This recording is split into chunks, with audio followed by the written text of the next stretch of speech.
Magandang oras, gusto ko lang i-share sa inyo nang nagkaroon ako ng violation dito kay Boss M. Pag na-encounter nyo yung ganitong violation, dapat i-rectify nyo kaagad or i-fix nyo para hindi maapektuhan yung Facebook page or profile nyo. Pag pumunta tayo kasi dito sa monetization status, content is not earning. Your ability to earn is limited. Some of your content is not eligible. So, ibig sabihin, nakapag-upload ka ng video na may violation kay Boss M. Pag pumunta kasi tayo dito sa ads on reel, pag click natin, monetization is limited. You are no longer earning on some of your content because isn't following our content monetization policies.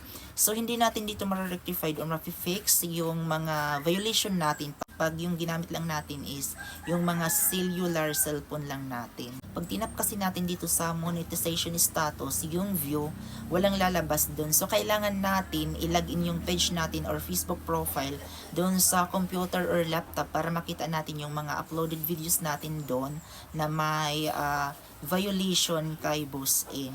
So, pag nag-login tayo dun sa laptop or computer, dapat i-click natin yung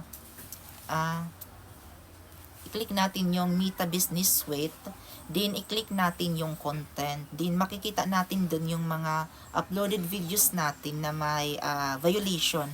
Pag yung dollar sign is red, kailangan natin i-erase kaagad yung video natin kahit maraming views. Huwag tayong manghinayang para hindi maapektuhan yung page or Facebook profile natin.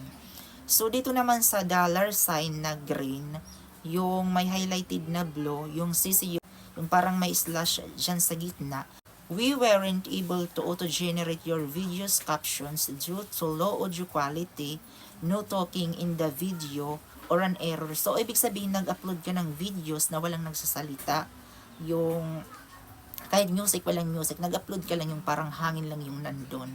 Hangin lang yung naririnig nila, kaya hindi nila ma-auto-generate yung caption mo.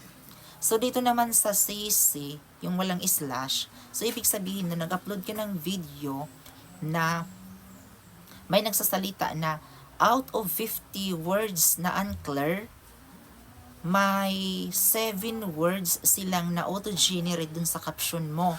So, ibig sabihin nun, yung rating nila is high. So, acceptable yung video mo. So, ibig sabihin wala siyang violation. Halimbawa, inerest natin yung mga video natin na may violation. So, balikan natin yung dashboard natin. So, nung na-erase na natin yung videos natin na nagkaroon ng violation, so ito na yung nag-appear doon sa monetization status profile natin. So, nag-green na siya at pwede na naman siyang mag-earn ng money. So, thank you so much for watching. Sana nakatulong yung tutorial ko doon sa mga content creator na tulad ko na nagkaroon ng violation dito kay Boss M. Thank you so much again.